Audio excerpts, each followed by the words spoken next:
Hey, so welcome back to the channel. So first of all, just want to say, hope you had a good Christmas and a good New Year. Looking forward to 2026. Being perfectly honest, guys, 2025 were quite a struggle. I won't go into personal stuff, but it's been a pretty tough year. So let's hope that 2026 delivers a better year for everyone out there.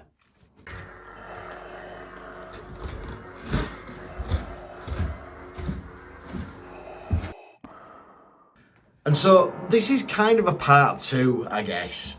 In a previous video, which I've linked in the description, but I did what would the Death Star look like if it was in our world, if it was at Earth, if it was in our orbit. And I tried to, again, show how I'd scaled it and then put it in orbit on our planet. And I really enjoyed doing that video. And, you know, if you saw that video, I hope you enjoyed watching it. But this is kind of again a part two, because I want to talk about how much would it cost to build the Death Star, and could we actually do it? Like, could we on Earth build this thing?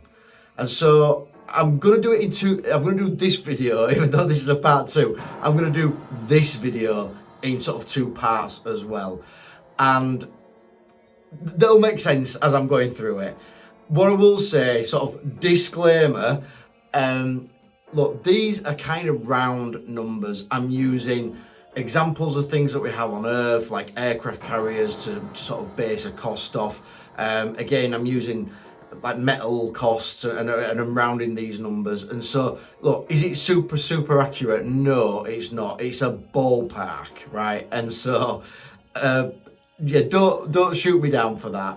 And the other thing as well is that it's very difficult to sort of take into account all the components that you would need to build a functioning Death Star. You know, the buttons, the switch gear, the lighting, you know, all this type of stuff. It's just crazy. So I'm not taking any of that into account. What I am taking into account is the basic size of the thing. And again, I'm going to do it in two parts. So let's cover part one first of all.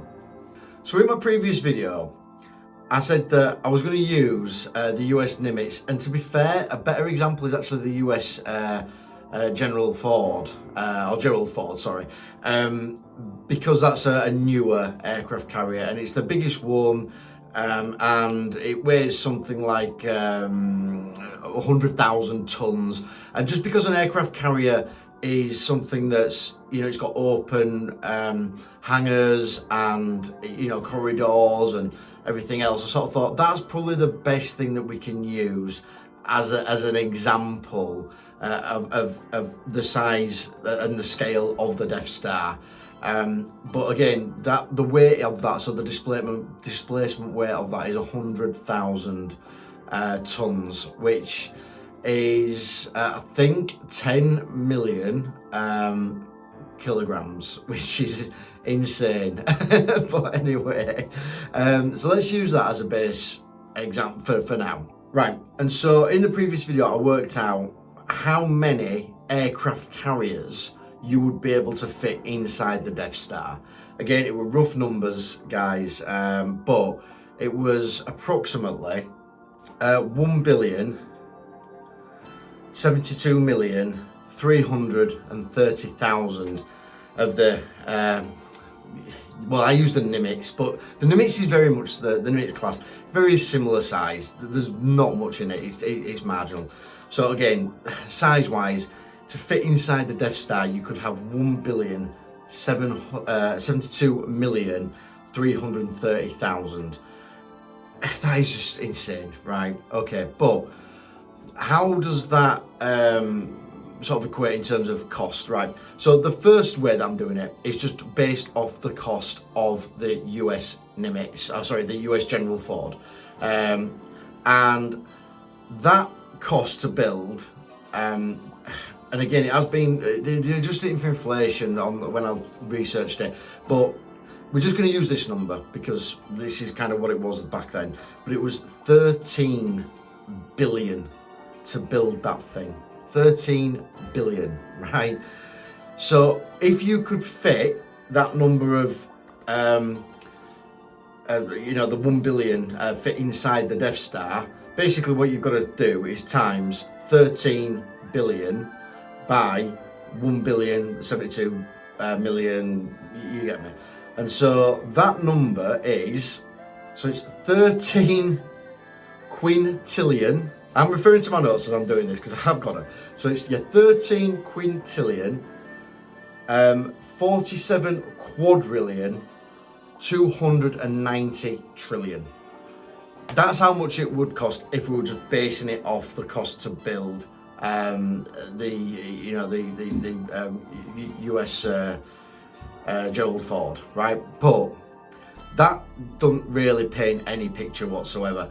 Let's just say, first of all, that number is way more than the money that is on planet Earth right now. It's insanely more.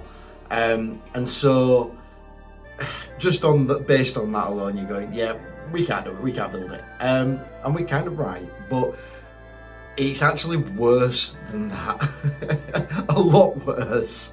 And I'm gonna go into why that is now. So just model number one, we're already, no, it's not happening. Model number two makes it worse. And so let's go into that. Like and subscribe, or I will destroy you. Yo, dude, what are you doing? You can't just go around force choking people because they haven't subscribed yet. I appreciate the effort, but we'll calm down. Dude, you do know how this works. If you kill me, then you go as well, you die as well. So let's not slap that on the head. Sorry about that, guys. But yeah, maybe you should subscribe so it don't piss him off anymore.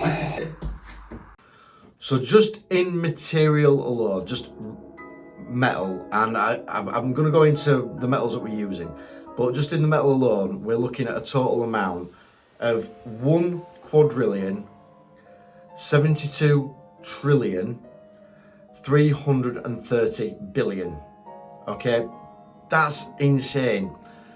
But what I did is I looked at the ISS and I looked at what's the ISS mainly made out of, and it's primarily made out of an aluminium alloy for weight, and we're going to go into why this is a big problem.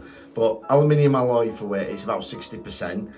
Titanium, I've put that at 20%.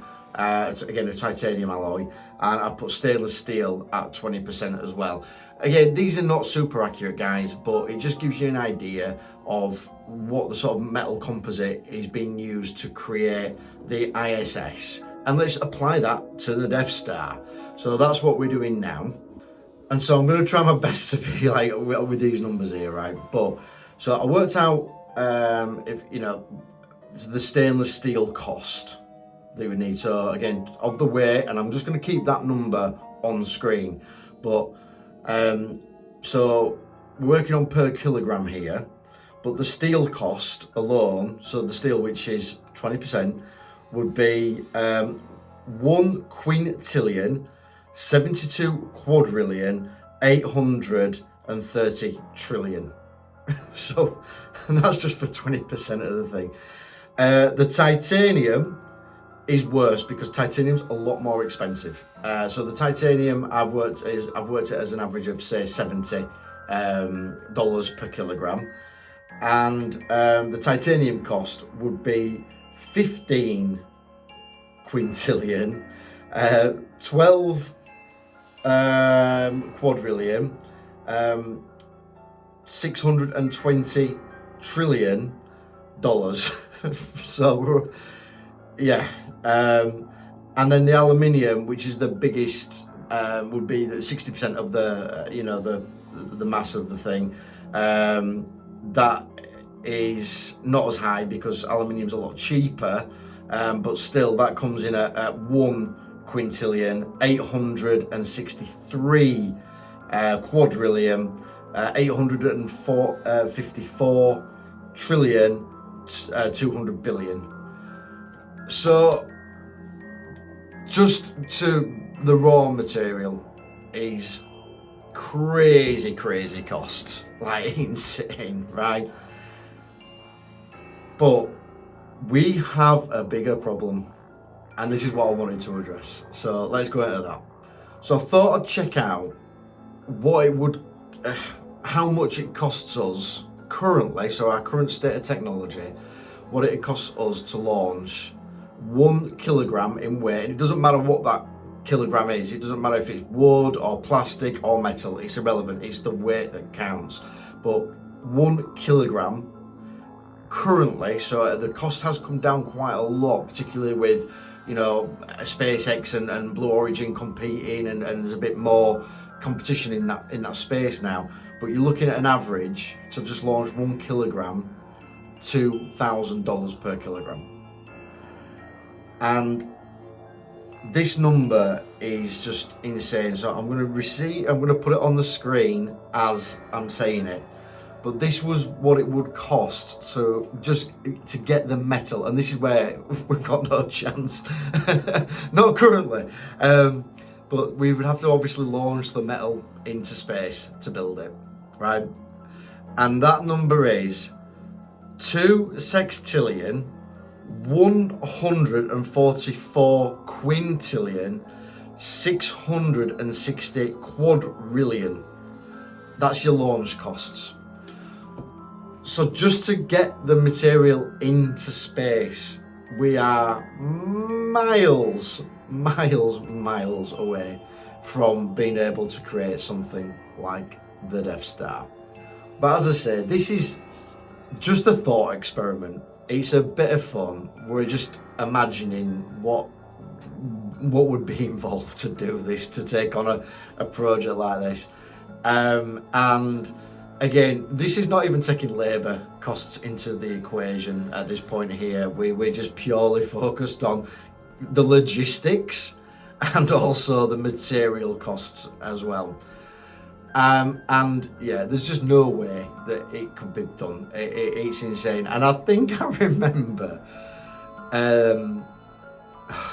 I'm not sure, maybe I'll look and find a clip, so if I find it, then I'll put it up as well. But as I'm recording this, I'm just sort of saying, but I remember Trump in his first term saying that he was like wanting to build a Death Star.